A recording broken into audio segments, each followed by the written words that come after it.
Então, repetindo aqui a nossa terceira pergunta, né? Ela nos diz aqui, Mateus 5,19 diz que todos serão salvos, mesmo os que não cumprirem a lei. É isso mesmo que o texto está dizendo? Como muitos interpretam? E, Paulo, como é que está isso aí?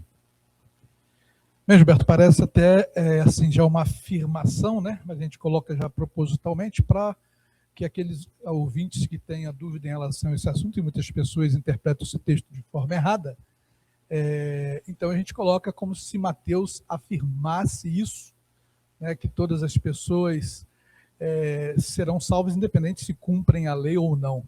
E a gente vai ver mais uma vez pela palavra de Deus, né? Daqui a pouco a gente vai ler o texto, e aí a gente vai ver se realmente é isso. Basta, você pode andar errado, andar certo, do jeito que quiser, e mesmo assim você crendo em Cristo é o suficiente para ser salvo. O que é que esse texto quer dizer, né?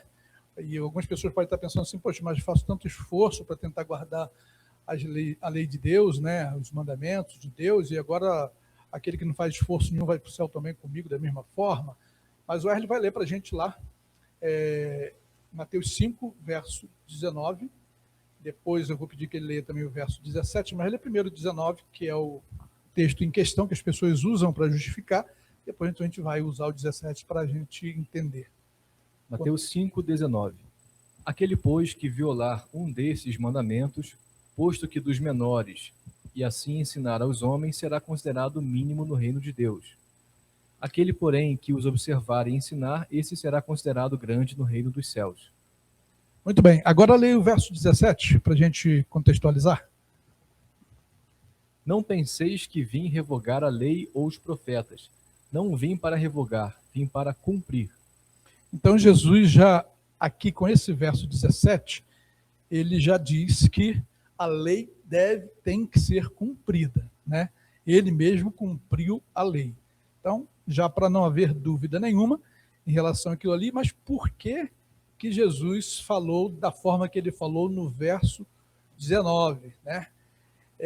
Nós sabemos que os fariseus, na época, né, de Jesus, os líderes religiosos, eles achavam que tinha autoridade para dizer qual mandamento era mais importante e qual mandamento era menos importante, ou seja, qual era o maior e o menor, por isso que ele coloca em ordem de grandeza aí, né? E aí, Jesus, né, vai dar esse entendimento a eles, esses ensinamentos para eles de forma muito mais profunda, de forma muito mais espiritual, o que eles estão falando ali. Por que Jesus fala dessa forma? Né? Cristo, ele afirma que ele não veio abolir a lei, já para cortar logo, de uma vez, a intenção dos fariseus. Né? Ele veio aqui para cumprir a lei. Então, para completar um verdadeiro significado, no verso 19, ele diz que aquele que violar um dos mandamentos, mesmo que os menores, né, ele já está refutando os fariseus, que tinha mania de quantificar ali, né, em termos de grandeza, os pecados, as leis, né? Aquela que era mais importante ou menos importante, aquela que era maior ou menor. Então, ele ali já está refutando. Por quê? Só que aí as pessoas entendem assim, então, tanto quem transgride o pequeno mandamento quanto o grande vai estar no céu. Mas não é isso que ele está querendo dizer. O Erle vai falar aqui e a gente vai voltar para a gente dar o significado do verso. Eu acho que a confusão maior que se faz nesse verbo cumprir é que eles alegam que cumpriu uma vez e acabou, é como se tivesse cessado ali. Justamente. Imagina o seguinte cenário aqui, né? Você está andando no seu veículo e tem um sinal vermelho e você para naquele sinal vermelho. Você cumpriu a lei de trânsito. Quer dizer que agora você está liberado para passar todos os outros sinais? Não, você precisa continuar cumprindo as leis de trânsito ali. Justamente. Então, cumprir não é finalizar, é permanecer cumprindo e fiel às leis, né? Muito bem. E ele também está dizendo ali que aquele que pecar num desses mandamentos, mesmo considerados pequenos, né, dizendo que vai estar no reino de Deus, mas o detalhe é que ele não está dizendo que esses indivíduos considerados pecadores menores, né, pecados menores, que eles vão estar no céu. Pelo contrário, quando ele diz que será considerado o menor no reino dos céus, ele está dizendo o seguinte: quem estiver no reino do céu vai considerar aquele que ensinou o mandamento sem valor, né, o mandamento errado, sem valor, pode, não tem problema, pode pecar, esse não estará no céu.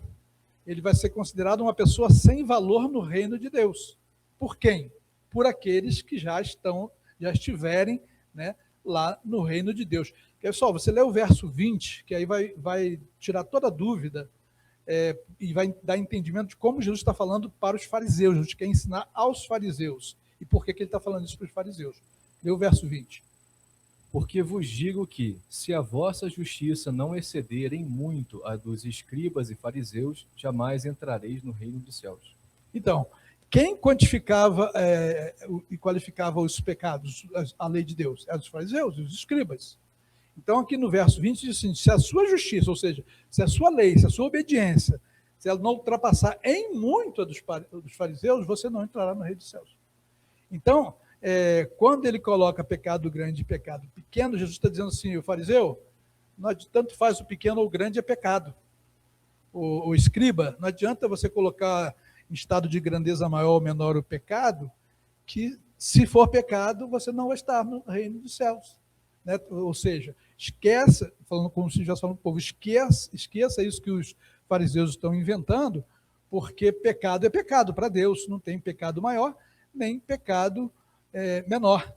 Então, eles tinham eles tinham 613, né, leis que eles fizeram ali. E eles tinham esse costume, inclusive, os fariseus, eles usavam essas leis, essas 613 leis, para se engrandecer, não, porque eu guardo todos os mandamentos, porque eu sou melhor. Lembra lá da oração do fariseu e do publicano? Né? Graças te dou, Senhor, porque não sou como um pecador, publicano, aquele, né? Mas eu guardo, dou dízimo, eu faço isso, eu faço aquilo. Né? Então, guardar a lei de Deus, que não seja por obediência, seja por vanglória, ou por qualquer outro sentimento, não tem valor. Aí Jesus, então, por isso que ele fala no verso 20, a justiça de vocês, a obediência, tem que ultrapassar em muito a dos fariseus, porque o que eles fazem, em termos de obediência, não vai levar ninguém para o céu, porque é para vanglória, para eles mesmos, né? Então, ele quer dizer que nossa obediência não deve ser legalista, né? Nós não compramos a salvação, deve ser por amor, uma coisa voluntária. Nós devemos obedecer porque amamos a Deus, porque Ele nos amou primeiro. Então, esse deve ser o caminho, a direção da obediência. Né? Ele quer dizer que a justiça não vem de algo externo, mas vem do coração, e o coração só Deus consegue traduzir, né? Interpretar o nosso coração, enxergar o nosso coração. Mas os fariseus, eles aparentavam serem guardadores dos mandamentos, da lei de Deus, mas era só aparência, estavam cheios de orgulho, cheios de pensamentos ruins, né? Não tiveram a sua vida totalmente transformada. E a verdadeira justiça, ou verdadeira lei de Deus, né, quando habita no coração do ser humano, a principal função dela, ou o principal resultado dessa lei no nosso coração, é a transformação do ser humano, em sermos melhores pessoas, né, sermos pessoas que amamos mais, né, se nós amamos a Deus, nós conseguimos amar o nosso próximo. Se nós não amamos a Deus, não conseguimos obedecer a Deus, então, que dirá o nosso próximo, então, do nosso lado, né?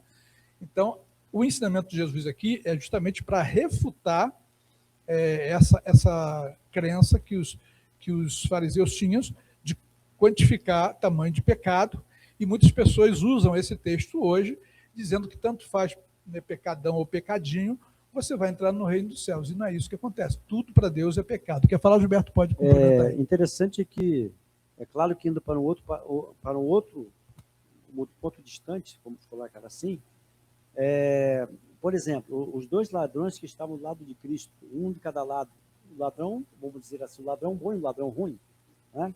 Teve um deles que simplesmente, você está aí, mas não salva a gente. Mas o outro não, não, olha, realmente eu fui pecador, mas eu quero a salvação, o Senhor pode me levar para a salvação? O que Jesus falou para ele? Quando você estiver no reino, você estará comigo, eu vou levar você para o meu reino. Mas aquele ladrão, ele teve tempo de guardar mandamento? Não, não Ele teve. não teve. Ele só aceitou Jesus. Ele só aceitou Jesus, ou seja, nós muitas vezes julgamos as pessoas pelas ações que elas têm. Por exemplo, um drogado, uma pessoa que é viciada em bebida, né? Mas aquela pessoa pode ser transformada pela ação de Deus na vida dela.